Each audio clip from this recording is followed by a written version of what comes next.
Hello, everyone. Hope you're doing well. I'm joined with Sarah. She's been are you regular on the channel? I think it's fair to call you regular. This is like your fifth appearance or something. I think that permits me to be called a regular. Yeah, I'm a big fan of Hammer's chat. Do you know, like on Soccer AM in the olden days, don't you still get it? Remember on your third appearance, you'd get a ball. It's like your hat trick. I feel like we need a Hammer's chat football for you or something. It's like, there you go. Please. I'd love that. Let's make it happen next time I'm on. I want to be presented. When we can meet in person, which now you're a lot closer to me, we can do. Let's make this happen. I'll speak to Gonzo and tell Gonzo that Sarah wants balls next time that she's on the channel and see what happens. Anyway, right, let's talk football this time. Everton, how are you getting on? How do you think your season's gone? It's frustrating, mate. You know, you look at our away form and we've been fantastic. We've beat Spurs away, we've beat Arsenal away, we've beat Liverpool away. You know, we're fantastic away from home. We've beat all these top sides, but at home at Goodison Park, we've just lost so many games and to teams, you know, most recently, obviously Aston Villa, but Newcastle have done the double over us. You know, we've lost obviously to yourselves, but who are a very good side, I think it's fair to say. But we lost to Burnley at home. We've just lost so many games at home to Fulham 2-0. And I think you look at our away form and we're lucky really to still be in amongst, you know, with a challenge for Europe, but we're in real danger of blowing it. And I think, you know, to get the result against Arsenal a couple of weeks back felt like we were really back in it again. And then to follow that up with a loss at home to Villa just felt like a bit of a kick in the guts. And yeah, it's a frustrating one. You know, as I said, we're still there. If we could get a result on the weekend, which will be very, very tough, there's no doubt about that, then it kind of reignites that fire. But it just feels like anytime we're building up to something, then we follow it up with a disappointing result or a few consistent disappointing results. And that's kind of been the story of our season. Yeah, I was relieved you got beat last weekend. Surprised as well. You lost to a one-man team and the one man wasn't playing. So that's almost an achievement somewhat. I was surprised you lost to Villa, to be honest with you. But in regards to how the season's gone, is this what you expected, or are you a little bit disappointed and hope for a bit more, or how has it gone against your expectation? I think, you know, at the start of the season, if you'd have offered us the things that we've seen happen, like I said, the win at Anfield, you know, we haven't beaten them for 10 years, let alone won there for 20 plus years. We've seen us go on to beat Spurs away, we had a decent-ish cup run in that we knocked Spurs out and had a good, and yourselves, of course, as well, but we didn't make any finals. But we're, like I said, to still be in amongst it, and we've beaten Chelsea, we've beaten Arsenal, we've beaten Spurs, we've beaten Liverpool. I think we'd have probably taken that. It's just the frustrating thing of a couple of results that we could turn from draws into wins or losses into draws or etc. Then I think, you know, if we get Europe, happy days. But if we miss out on Europe, then I think it's a disappointing season. That said, though, when you look at where we've come from, over the last couple of seasons, there's been real sort of fear of relegation at times. So, you know, Ancelotti's come in and done very well, but then you look at the home form, and that's the real concern and the real disappointment, to be honest. What's your hopes for next season? Then we're coming to the end of the season now. You're looking ahead to August time. What are you hoping Everton will sort of pursue, and how are you going to get there? What do you need to do in the summer? I think it's safe to say, well, we've obviously been missing Decore for the last, I think, 8 games, and without him, we've only won 1, which says a lot. He's been fantastic, that real box-to-box. I think we need another midfielder like that, a big physical presence in the midfield. I think we certainly need to sign a right back, probably another forward and a winger as well. So there's a lot of work to be done. We've seen that, I think, now when we've got our best fully fit starting 11, including, you know, James Rodriguez, Alan, Decore, and these new players that Ancelotti brought in, we've got a good team. But you take out a couple of them, like James got done in the warm-up. He pulled out in the warm-up before the Villa game, and you know, then you've got who's coming in for him. You know, that's where the problems lie. You get a couple of injuries to that, and our best starting 11, I think there's a massive gulf between that and then a couple of injuries wipes. And I know all teams get injuries, but I think certainly Ancelotti needs to invest. I think the club will back him to invest. But another reason why Europe's so important, you know, in terms of player recruitment and attracting players to the clubs and keeping players happy, we need to get Europe. But yeah, I think there's a lot of activity to be done in August, that's for sure. Do you think you'll get European football? Honestly, mate, I'm torn now. I think if we'd have beaten Villa after that Arsenal game, I felt good again. I thought, right, follow that up with a win over Villa. But for it to be a loss, obviously West Ham, you guys are absolutely flying at the moment. It's not a game I'm looking forward to at all on Sunday. That said, we are a lot better away from home, but I think we absolutely have to win on Sunday if we're to keep that fight for Europe alive. And it's going to be a big ask because, you know, you guys are battling for top four. And, you know, it's difficult because I'd love West Ham to get top four, but obviously I want Everton to win because I want us to get Europe. But it's going to be tough. And I look at West Ham and I remember when we had David Moyes in the season, we finished fourth in 2004, 2005. That's going back a bit. I think I was about 12 at the time. And I remember every single week, people were saying to me, Everton are going to slip up though. You know, when they were talking about who's going to get top four, we were never talked about, even though we were in it consistently, because everyone's going, yeah, they're gonna slip up at some point. They're gonna drop off. And I feel like it's the same with West Ham. I feel like people have been saying, yeah, West Ham are in there, but they're probably gonna, and they're just, you know, even when you've had maybe one or two bad results, they bounce back. You know, I watched the Burnley game and the turnaround with that Antonio double quickly, and then the performance from then on. And I just think, yeah, West Ham. I think you guys could do it.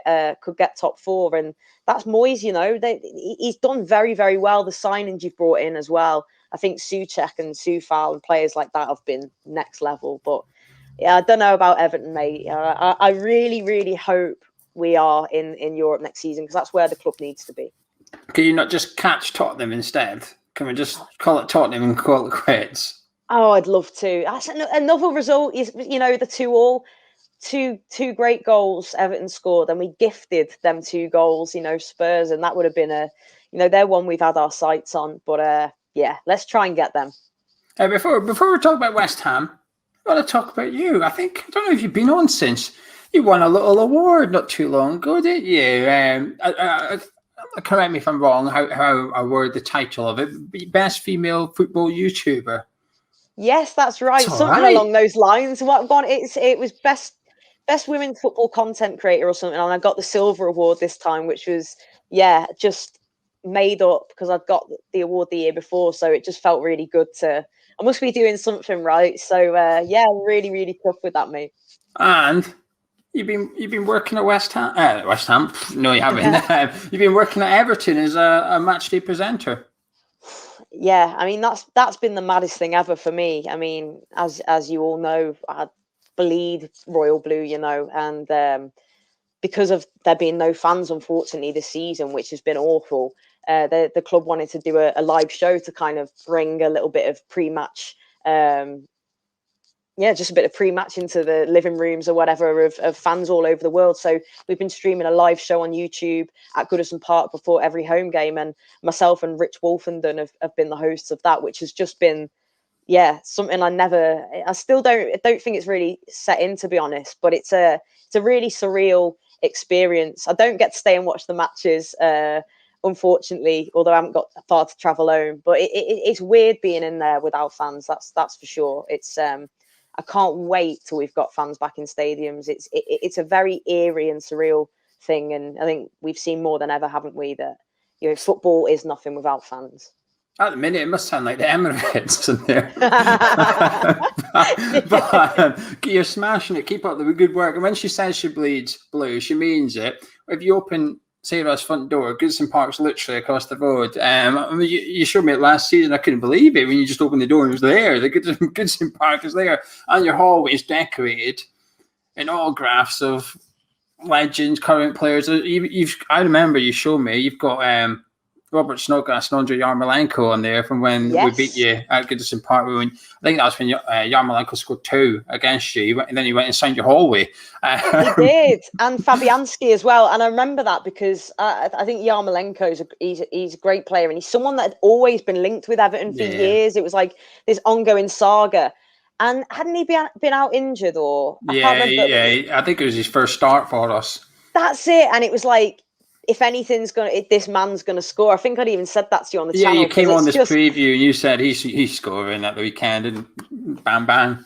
There he was, and then I'd come downstairs because on match day I have my mates round and stuff, and there he is signing the wall, and I thought that's class, but I'm also a bit fuming. but it's superb, though. Honestly, it's superb. But West Ham time. What's your thoughts on them this season?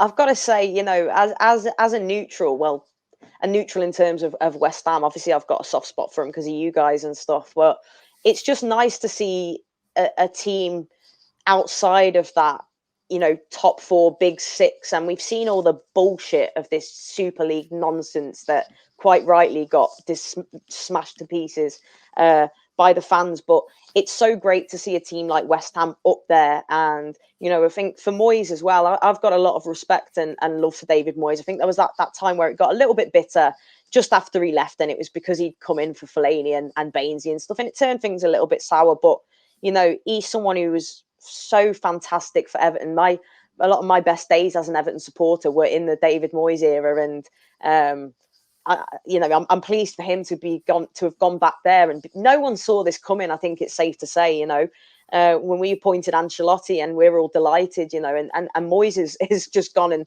is absolutely smashing it. Mourinho's gone, Ancelotti's still trying to get Europe, and Moyes is trying to get that top four. And yeah, I think they've been a really, really thoroughly enjoyable team to watch. It's a weird one because you're watching them, wanting them to drop points because you look not now. I think you're going to be out of sight, but at the same time, you can't help but just kind of root for you guys and the football that you play. I'm a big fan of Declan Rice as well, and Souček, players like that. Antonio, he's been a joy to watch. Yeah, I think, and as I said, they're that team that just get things done. And I look at Everton, and I think every time we've given ourselves an opportunity to really be in amongst it, the chase for Champions League, we'll have a home game and we just don't show up. And what I've noticed with West Ham, them home games where you've got to turn up, you've got to win, you just get the job done. There's none of that slipping up. It's just consistent. And yeah, there's a couple of disappointing results in there. That's normal for anyone. I think this season particularly, you see freak results. But yeah, I've been very, very impressed with West Ham. Look a solid team as well. We're very versatile. I think this is the most versatile team I've seen. It reminds me of Liverpool over the last two seasons, not this one. Whenever I watch Liverpool, I used to think they can win in various different ways. They could do build-up, cross it, long-range efforts. They could score in different ways and win games in different ways. I think we've got a bit of that. Not the same level as Liverpool, but we've got that sort of way about us that you don't know who's going to score. You look at our top four scorers in the league, they're 9-9, 8-8. There's goals all among the players. We're not just relying on one player in particular. When you hired Ancelotti, Moyes was sort of interviewed for the Everton job, and then he went with Carlo. Is there like a little bit of you that thinks, I wish we got David Moyes, or do you think you've done the right thing long term? Yeah, I mean, I think it's natural to sort of look and go, wow, what could have been, because you never know, do you? Like, if he'd have come to Everton and got the backing of the board, like when he was with Everton, he didn't really have money to spend, but he always got these absolute gems. I think you're seeing that at West Ham now as well. Although spending a bit of money, he finds these brilliant players that just he knows how they're going to fit into the system. That said, I think Carlo Ancelotti, I have to pinch myself every time I look and see that he's managing this football club, and I don't think without him we'd have been able to attract players like Alan, James Rodriguez, and it'll be interesting again to see what happens in the window. And I think sometimes it's just about changing direction and really trying something different and bold. And I'm still delighted we got Ancelotti. For years, I think we've been crying out as a club for us to just go for the very best. And that's what Everton needed to do, is go out and get somebody. And although, yes, we look at home form, and that is a real problem and something that needs addressing. I think the transformation in terms of where the club's come from when Ancelotti got here to now, give him another couple of windows, and I think we'll really start to see what Everton Football Club can become. But yeah, there will always be that sort of thing, and you're thinking, oh, I just wonder what would have happened if he'd have come back. But no, Ancelotti's the man, and I'm sure he's the man that's hopefully going to bring success to Everton in the coming years. Right, Sunday's game. How are you feeling? I know you're a little bit nervous. Is there any personal battles you're looking forward to? Is there any sort of weaknesses in an Everton team that we can target? How do you see this one playing out at the London Stadium? I think like something we've seen in recent weeks, certainly Mason Holgate's been a little bit wobbly at the back, and we haven't seen Michael Keane and Yerry Mina in the side. I think to not have either of them in the side is not ideal. So I'd expect now that they're fit I'd rather see probably Yerry Mina in at the back alongside Ben Godfrey, because I think he's just an absolute unit. He's brilliant. He's fast. He's tough tackling. He's aggressive, and it'll be interesting to see him against Antonio. Now he's back again. Obviously, he was flying with the brace the other day, so that'll be an interesting battle. And obviously, your fellas at the back. I think in midfield will probably be dominated. I think Declan Rice and Souček have been just fantastic this season, and sort of protecting that back four as well. And midfield is an area where I think now Decore is injured, and I'm not sure when he's going to be back. That's an area where I think West Ham will probably dominate. But yeah, it'll be interesting to see how Dominic Calvert-Lewin fares against your boys at the back as well. Obviously, a big physical team, so I think that's going to be an interesting one. And whether or not James Rodriguez is going to be fit is going to be massive, because he's somebody that, if we're not playing particularly well, and we do play better away from home, we're more compact, we're defensively more on it.